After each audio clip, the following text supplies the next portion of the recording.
I cannot help from feeling that we are on the edge of losing all that we've become accustomed to. Everything seems so fragile and yet is constantly taken for granted as we carry on with our busy lives, blinded by the immediate. As a child, I remember our waste management providers giving our family various buckets to sort paper, cardboard, tin, and aluminium, and only the special plastic with the special number stamped on it. Beside the sink is where our family's rubbish collected until there was no more counter space.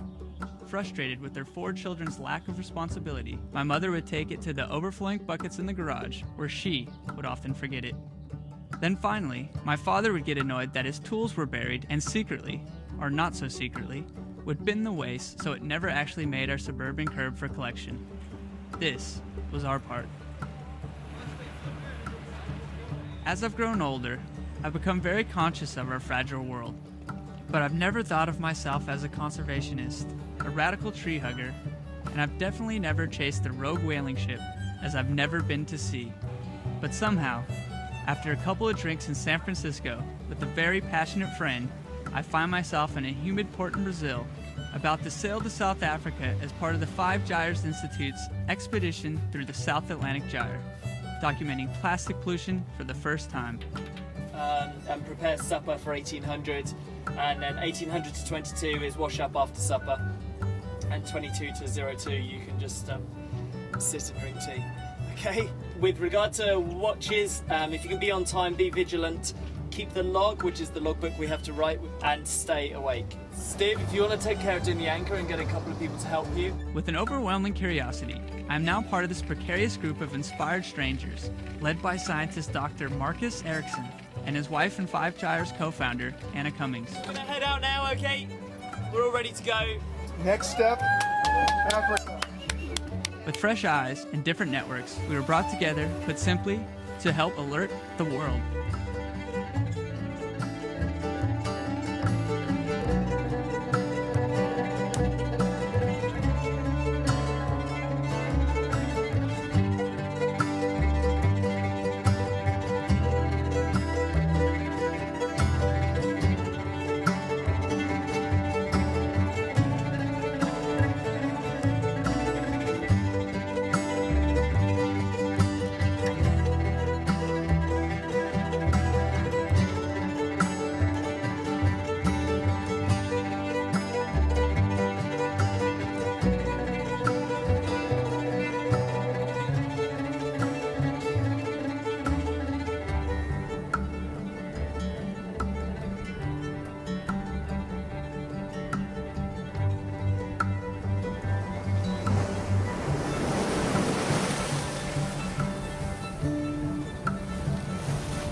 What we're doing with 5 Gyres and with Algalita is simply looking at the distribution of plastic. I mean, we take a manta trawl, we skim the surface of the ocean, we count pieces of plastic in a lab, and we share the results. The goal for trawling is every 50 nautical miles from now until the time we get to South Africa. In between those times, we'll deploy the high-speed trawl. It's a relatively new issue, this idea of plastic marine pollution. Any sailor or Navy man who was sailing through the gyre would have seen this plastic in the last maybe 30, 40 years. But it wasn't until Captain Moore came upon this area between Hawaii and California full of plastic trash in an area where sailors don't traditionally go. When you first pull up some of these samples, as you'll see, it may not look like a lot of plastic. You might find less than a handful, sometimes only a few fragments. Sometimes it might take taking these samples back to the lab to see if there's any plastic at all. But what's really interesting to think is, here we are in the middle of nowhere. We're going to be thousands of miles from the nearest landmass, and still we're going to find evidence of our plastic footprint. And I want to remind everyone that this is our research mission. So I invite you all to embrace what we're up to wholeheartedly, get involved. We need your help to accomplish our mission. The philosophy that there is in a way that, we say we throw something away, that you can create something to be used for a minute that lasts forever is evil, in my opinion.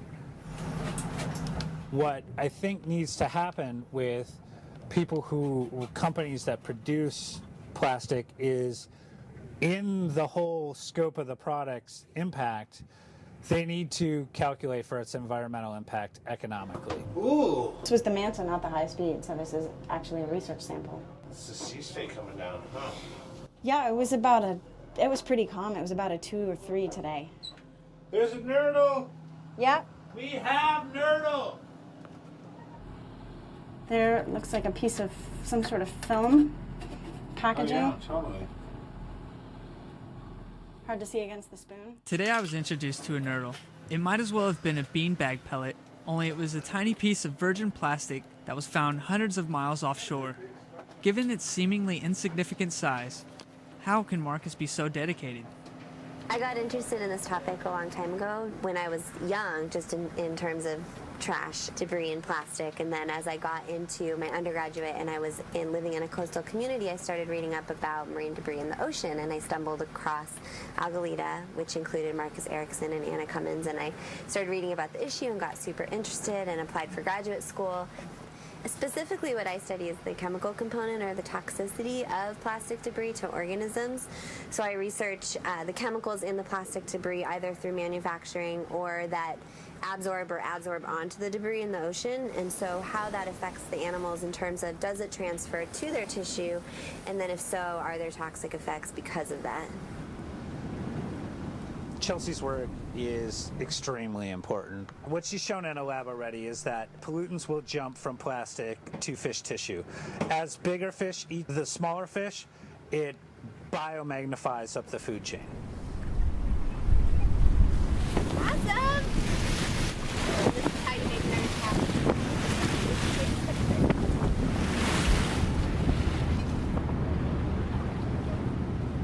So the routine begins.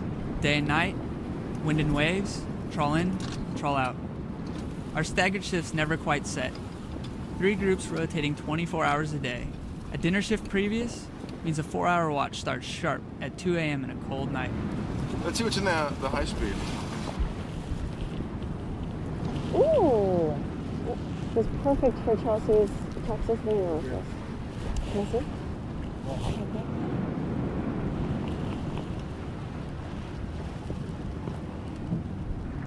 You get to know the ocean and you find a spoon. Is that what that is? Whatever it is, it's been in there for a long time.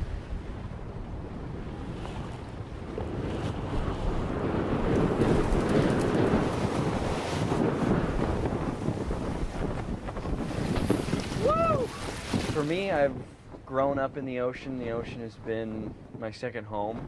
I've been surfing for 15 years all over the world, diving, sailing on the ocean, and in a way the ocean is sick because of pollution, and we really don't know what the extent of the problem is and what kind of damage this is going to take in the long term. It's been proven that these pollutants, PCBs, DDT, other hydrophobic pollutants, stick to plastic. It's also been shown that pollutants will desorb from the plastic into the tissues of animals. They eat it, and the pollutants pass from the plastic into their organs. They're attracted to fats, so there's a perfect synergy for the pollutants to pass from the plastic into the organs of the animals. And Chelsea's now working on the next step, which is when fish in the open ocean eat plastic, do those pollutants desorb into their tissues? Beautiful. Yeah! It's a big fat sushi. I did a really controlled study in the lab of dietary exposure of plastic. So I fed them plastic that had been in the ocean for 3 months and then plastic just straight from the factory. And we found that they did actually eat the plastic. We looked for toxic effects, so we found some interesting stuff with them where they were losing weight. Some of them looked like it appeared to be anemic. We found some single-cell necrosis in their liver and different problems with their thyroids, and so still working on a lot of that data. But the persistent organic pollutants that we look for in plastics that we're talking about, they definitely have what we call endocrine disrupting effects, which are problems with reproduction. So your endocrine system is what controls all the hormones in your body. And so some of these persistent organic pollutants basically mimic our natural hormones and then disrupt our normal reproductive system. I maybe thought that we use too much stuff because I was geared towards thinking about consumerism, but the idea of plastic never crossed my mind. I used plastic bags at the market. I used disposable coffee cups. It didn't cross my consciousness. Well, I started years ago as a kid sailing dinghies and always had an interest in the sea and ships and boats, and it just seen larger chunks sailing and occasionally come across a patch of trash and shit, that's not very good, but you don't realise all the little bits and they're breaking down that it's there like on the whole. So I got interested in this issue because I read about Captain Charles Moore and his research that he had been doing in the North Pacific garbage patch. Now, he compared his findings to zooplankton, and his information came back that he had 6-to-1 ratio of plastic to zooplankton. Now, I don't know what the negative effects of that is, but I know that it isn't right. I've been filled with a lot of uncertainty about the trip, about the issues, about everything. And only a few hundred miles into the 4,000-mile trek, our mainsail has completely ripped along the seams. Again, I'm not a sailor, as my constant battle to keep my lunch down proves, but I'm sure this cannot be good. The Sea Dragon's fuel tanks are only meant to carry us through the windless days of the Gyre, not the entire ocean. So what we'll have to do, we'll just organise a towing circle. To be honest, don't worry, I mean it would have happened to me. It's an old sail that's gone along the seam.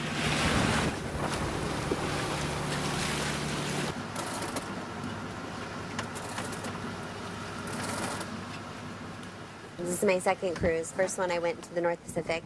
And the North Pacific is famous for this garbage patch, or this big island of trash floating in the middle of the ocean. What I found when I came back is that people were wondering what was this island like.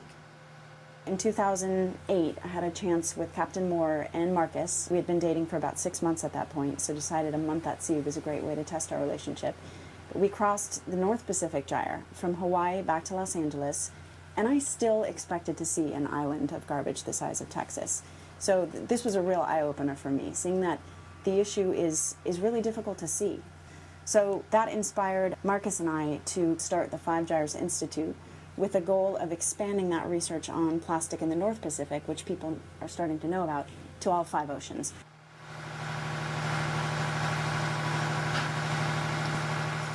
Everyone nowadays wants everything instantly. It's an instant society. Got to have it now.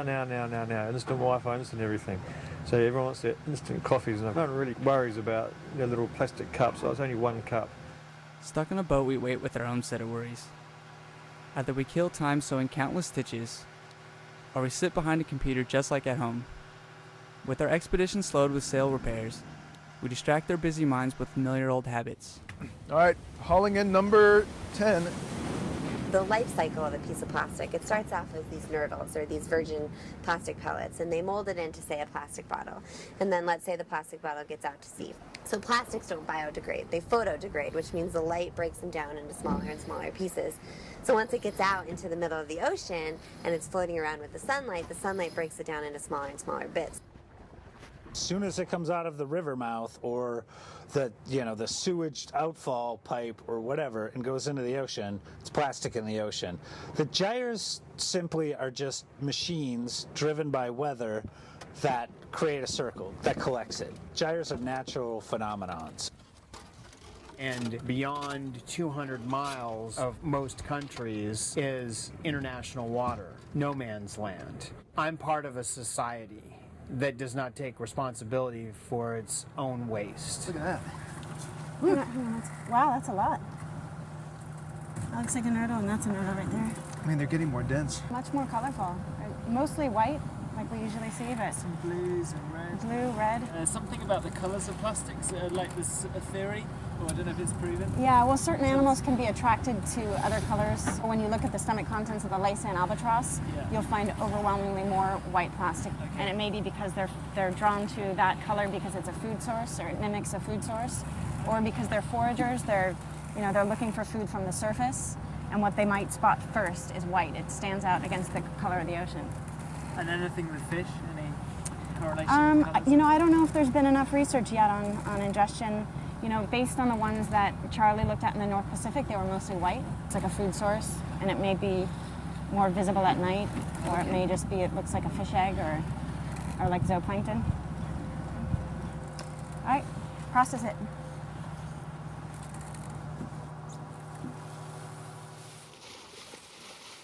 We found a fridge in the Mississippi River when I was filming for Nat Geo last year. I hopped into it, and for like quarter mile just paddled in the refrigerator in the Mississippi. We saw like 7 total in that month on the river. I mean, our biggest export, I would bet, is trash.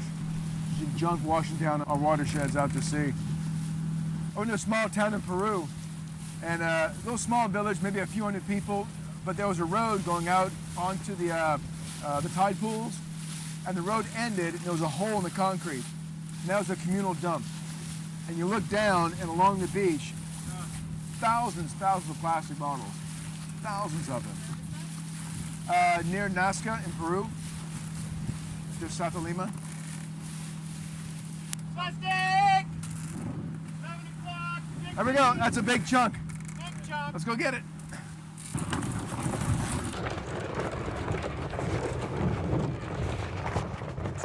Joe, do you still see it? It's a plastic bottle too. Before I really knew much about the 5 gyres, I knew about Marcus's junk raft. It was a suicide mission to raise awareness. A ride on a self-made boat of old plastic bottles from California to Hawaii. After 3 months, nearly sinking, running out of food and water, he crossed the Pacific. While his passion is incredibly inspiring, the few bits pulled in by our surface trawls every 60 nautical miles seems hardly worth risking one's life. I'm on a boat. Looking for plastic trash. Hey Dale, I'm gonna go in. Going in, baby. Okay, need someone to go and get the ladder. We have one less camera, maybe a ladder. Alright. Alright, this has just got serious. No, I'm not laughing or joking. How's the water? It's in the 4P. Yeah, swim back here, Marcus. You guys get ready to get him out. Let's get the main down. Are you okay? I look at Marcus's stunt works as good for the cause. I like that he has the courage as a trained scientist to actually be an activist as well. Where is he? I can't see him. Tell me where he is. Stand ahead. Camera boy, we've got a man in the water. Kind of in shock. I didn't know what to think. To jump out and just save this one plastic bottle. It's a team effort. It's the 2 of us. I wouldn't be his partner in these projects if I didn't believe in them.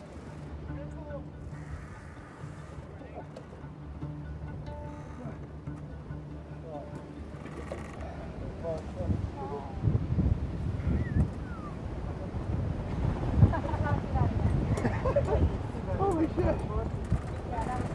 That was cool. I saw the reality of being in the water, how difficult it is to get somebody out. And just be really careful. And even though it happens again, we do just everyone be quiet. And there's one person talking, i.e. me or Clive. You do what's told. Okay? So it's good. Good little practice. When your focus becomes that, exactly, just trying to educate people about this garbage that's in the middle of the ocean, and yeah, it's just one piece, and maybe one piece doesn't make a big difference, but it's just the idea of it all. To bring as much of it in as we can. There's so many wars and conflicts and different perspectives of religious and political and right to life, right to choose, all these things that people have their own opinions about.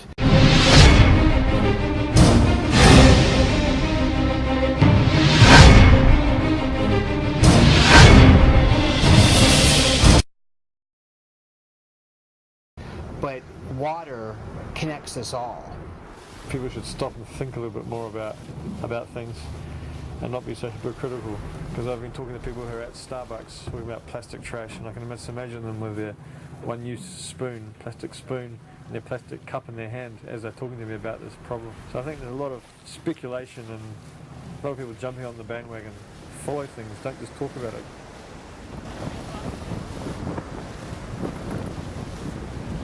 Okay, so give it a push again, guys.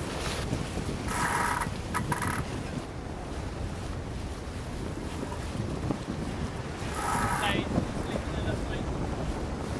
We successfully got the main back on! To windward! And beyond! It's just amusing. Wait a minute! Can we get Chelsea and you to do this in unison?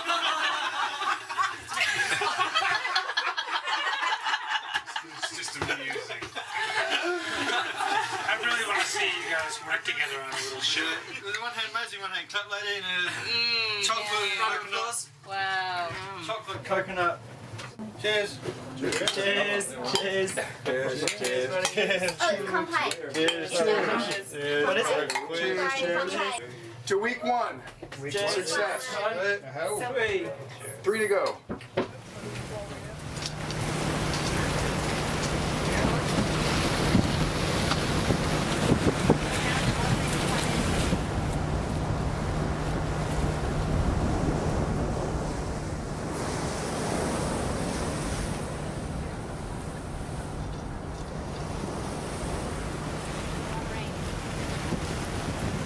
So we just threw the small suitcase trawl in for 7 minutes. We had to retrieve it because it was going upside down. And also in 7 minutes, we already caught a lot of debris in this one, so it must be getting closer to the accumulation zone. Only a group of nerds like this would get so excited. Yeah, try it! Well, and it's also this mixture of like you don't want it to be there, but you're also like really excited when you find it there because that's what we're doing here. Right. Yeah, no, I know. People are almost like happy when we find a thick trawl, but then you're like, wait, no, that's not right. But Yeah. yeah. Like I had said to Charlie once. Yeah. Wow, that was a good one, he goes. Yeah, a good one. I'm not sure if I'm numb from the nausea or crazed from the dehydration that comes from throwing up day after day, but I find the storm's power mesmerizing. Whatever my expectations were, following Marcus around day and night in this rain has proven to be exhausting. We could pull the main up. So I don't know if you could let the main sheet right out. We can pull it up and then we'll just tap and then we're off. Start letting it out. Right now we've got 30 knot winds and 6 to 8 foot seas. So when we're sampling the sea surface, these kinds of swells, it can cause the trawl to jump and dive, and you don't want that. You don't want to catch air in your sample as you're cruising along. It becomes kind of invalid. As long as we go really slow, like we're going now, only going like 1.5 knots. If you go slow enough, you can get a decent sample, but also this kind of sea state causes the plastic debris to churn and goes downward. So, you know, your trawl will look like there's less debris at the surface. That's not because there's less debris here. Just the rough seas are pushing it down.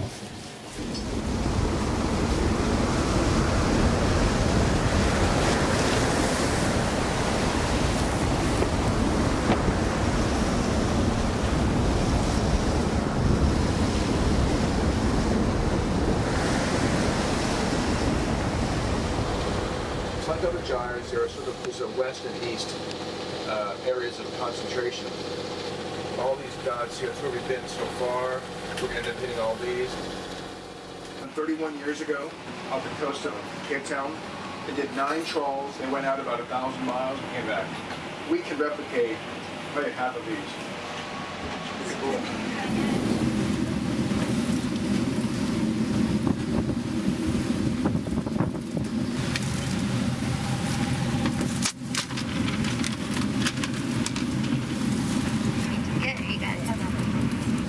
Number 15? I think this is number 16, actually. Wind speed. Shitty.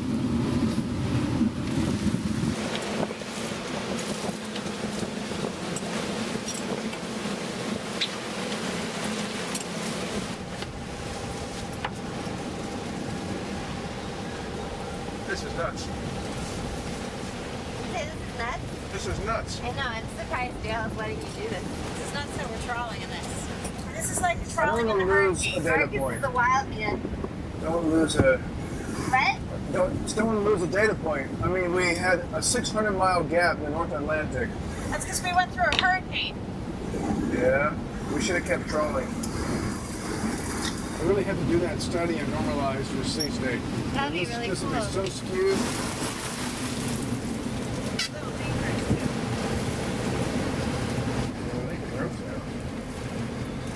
James fell in.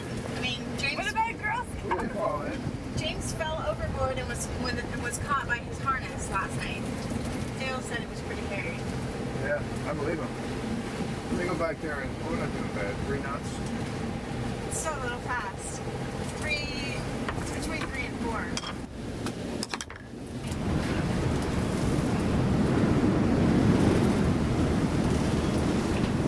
Don't worry, when he's a dad, he won't do this. I hope not.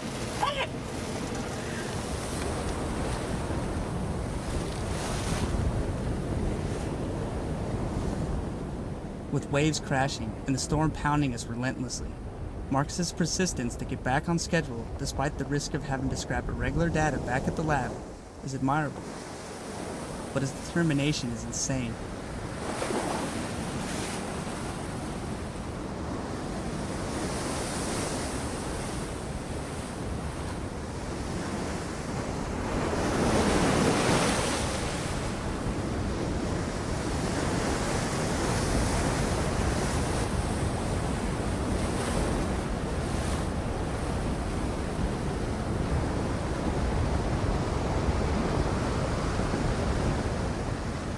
I got it. Ready?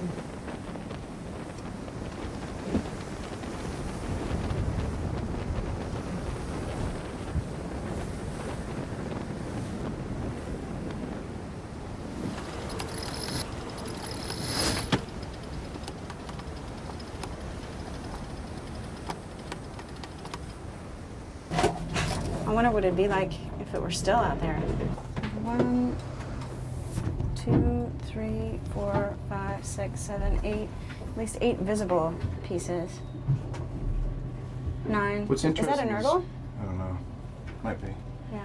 With this sea state, when we're not getting the small stuff, the big fragments are showing up. Yeah. Like they're super buoyant. So even though we've got like 40 knot winds, these are staying on the surface. But I mean, all the small stuff is probably churning down deep. It's really easy when the weather is like this to forget why we're here. So even though it seems slightly insane that Marcus wants to continue sampling even in these conditions, every single trawl has had plastic. We're going to have a nice, even transect. And he's already... It is. Ah! Heads up. Computers away. Make it stop raining. Yeah, actually. Take it one place you can hang out. But there's no way to fix this at sea. I mean, Dale said to fix this, he's going to have to literally take the whole section apart. Should not happen. No. Finally, after a week of gale force winds and rain, we awoke this morning to inviting waters. When the expedition began, this is what I dreamed about. A break from the endless flow of emails, ubiquitous advertising, and alarm clocks. But just as the cliche goes, I guess perspective is gained from contrast. The storm's violence has left a long stream of repair tape on a crucial rigging line, putting our restitched mainsail and Jody in peril.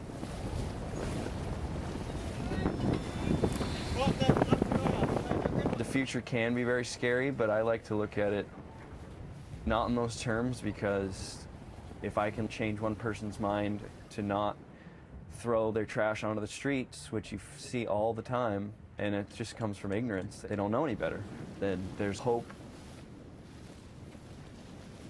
Now, there are third world countries that have no idea that this plastic doesn't absorb into the ground. Everything that they've ever used, like banana leaves, were used for packaging to wrap things up, and of course if they threw it on the ground it would just go back into the earth. They don't have a clue that this stuff is going to be around for 400 to 1,000 years.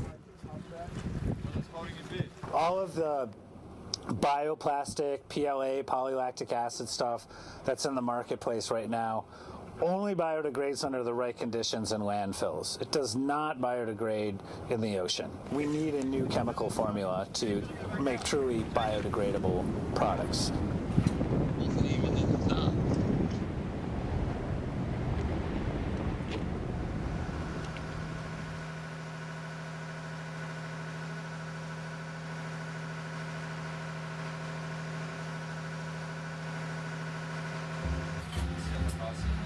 Whether it was purely a coincidence or justly celebrating good weather, the calm water made Thanksgiving feel like a picnic at sea. 3 weeks into the voyage, I imagined plain pastas and rice, but Dale's stocked rations and Stiv's elaborate meal so far along in the expedition has proven thoroughly impressive. It does look suspiciously like there's a finger cup right here. I don't know. With my stomach graciously back at ease, miles away from extravagant Turkey Day parades, there has been only one thing on my mind, and it's definitely not rerun holiday programming or a football game.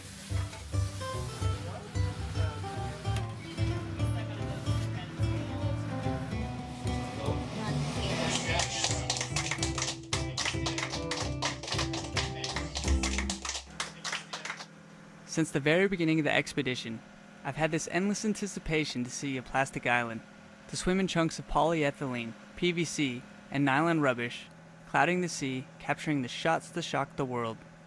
As a filmmaker, this asinine desire still exists, as tomorrow, we near the reality of a gyre.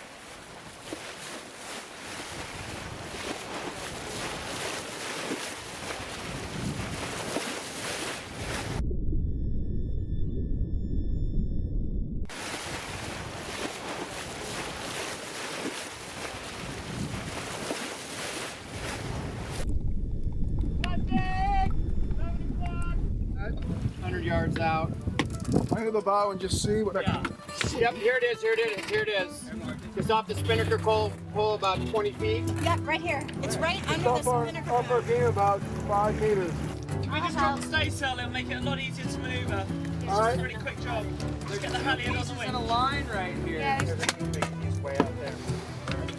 Straight out. Can you see it, Mary? yeah, it's coming right in. What do you see it, Steve? Okay, oh, perfect. So it's about, I'd say, 15 meters off this starboard bow. Reach in, gotta reach. Dive, James. And it's all you, Anna. No. 200 yards. All right, stay. Steady. Dead center.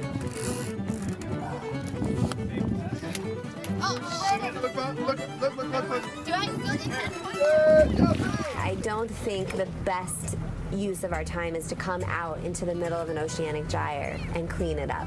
I think the best use of our time is to stop letting it out into the ocean. Yeah, I see something big out there. After World War II, when we started making all of these single-use plastics, nobody was thinking about the environmental nightmare that might come out of it. They were thinking more about the convenience and sanitation and health. Think about all of the medical equipment that is made out of plastic. So I think now, we need to take a step back. All right. This is crazy, right? Yeah. That's a little fish guy.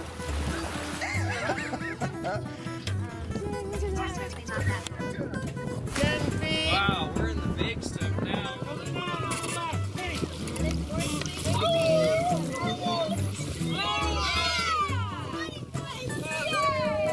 While we make light of these old decaying chunks, in actuality, I think we all find it startling that every single trawl from the last 2,000 miles has contained bits of plastic confetti, born from these chunks.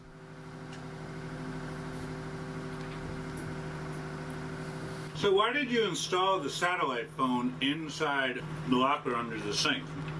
Well, a lot of people talk shit around here, so I thought it'd be a project. That was a good answer. The offending part, which as we can see has split the whisker. Nuts. I find it really rewarding to eat cereal while Dale works. Disgusting, but we got to do what we got to do. At the end of the day, this design is too.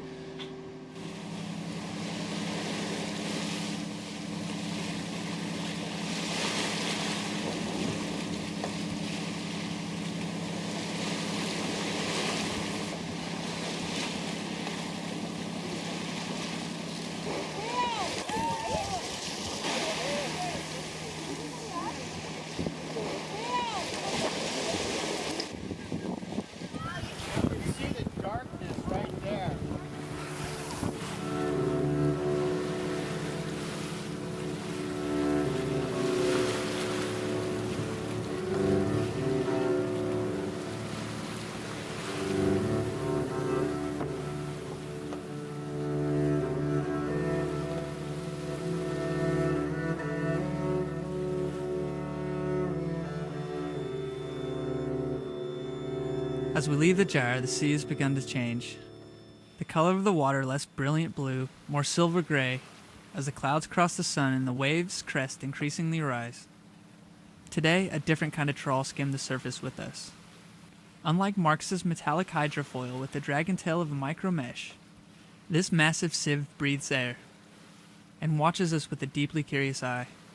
Its meal, the same as our sample, day after day.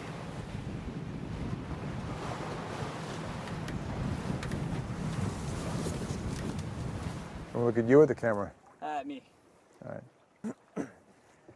So you may see when we drag our trawls across the ocean surface, we come up with maybe 1 teaspoon of plastic for a trawl that's going 2 miles by that much distance.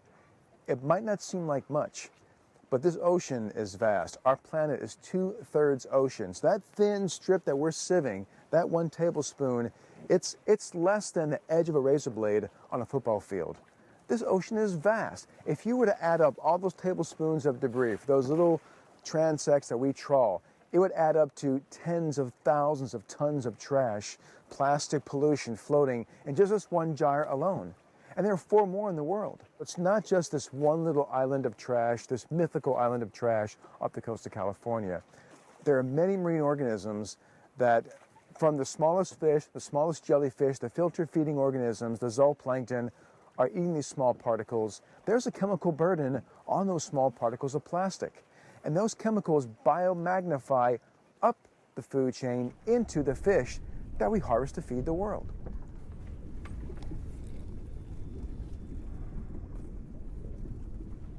We're getting quite fast, we're going in the right direction, we're doing about 8 knots. We've done the last of Marcus's trawls, and now it's like the repetition of the trawls from 1980, yeah? So we're going to the points on the chart that the guy did before, which pretty much takes us from here straight on in. Obviously, like I said before, we're not there until we're there, and we just need to keep everything together and keep focused and keep safe, because it is getting a bit more bouncy. And just bear in mind as well, with cookies and nice bread and stuff that comes out the oven, that there are 13 people on board. So some people have commented that they went to bed smelling lovely cookies, looking forward to them, and woke up and there was none left. It is a team, and you know. Sorry. I'll own that one. Maybe we just lock Marcus in the floor. There's one thing I'd like to really point out, that the most dangerous part of a voyage is the leaving and arriving. When we're leaving, we had the fishing boat we went to, there's lots of ships and stuff. Now it's the backwards way. There's going to be ships coming out, there'll be a lot more traffic coming around the Cape, there might be fishing boats, and we're going to be tired and wanting to get in, but it's the most dangerous part of the voyage. So you can really, if you're on watch, you're on watch, looking at stuff, especially now. We had a ship that's close to us just now, so you've really got to be on watch, everybody. Yeah, they won't all pop up on here. There'll be local fishing boats and stuff that won't pop up. So the closer we get, the more dangerous it's going to get. Keep awake from the weird. I'm reading the book Adrift, and in it he describes the life of a sailor, where when you're out at sea you can't wait to get to port, and when you get to port you can't wait to get back out to sea. And I think it's the same for me. What I like most about it is the camaraderie and the community that you form at sea. And I'm sort of convinced that somewhere contained in that sort of community is the solution to problems like global garbage in an ocean. With this bizarre taste of sea life nearly over, I think of our great plastic hunt in the gyre. As frivolous as the hunt may have seemed, I cannot help but think of the responsibility we all share. Whether a wealthy executive or a struggling farmer, our goals become aligned when we have children. Will the research from our last trawl be enough to tell a story that changes their future? Where I live, we clean the beach all the time. A week later, back again. What are you going to do? Just keep cleaning it. You can't clean it out the ocean. For me, it's all about thinking of ourselves as caretakers of the environment rather than destroying it. And it's shocking to me how few people actually think of it that way. There's many environmental issues right now that are hurting our marine life and hurting our ecosystems, and we can't even point at one environmental issue and say it's the worst, but I think we can try and ameliorate some or all of them to a certain extent. If there really were an island, we could conceivably go and get it. But having seen what I've seen in 4 oceans, I really don't think cleanup is an option. I think the best we can do is damage control and preventing it from getting worse. Once you get your liquid beverage, hangers in it. I was invited on the Sea Dragon to help spread the word with my plastic rep camera to a plasticized world. But what do I say? We saw no immediate consequence. We saw bits. Lots and lots of bits. How does one fathom the significance? Does it take one species after another to fall like dominoes to incite change? And here's to getting to Cape Town safely and soundly very shortly. Hopefully before it's not Mary's birthday. For my own part, now that the voyage is finished, I know I still will enjoy takeaway coffees, straws with milkshakes, and with my only choice plastic, I certainly will continue to brush my teeth every day. But after 31 days at sea, consumed by plastic pollution, I do wonder if I'll become that eccentric guy at a cafe, flipping out over a plastic lid. I guess that's what we'll find out when reality hits. Who's on your watch?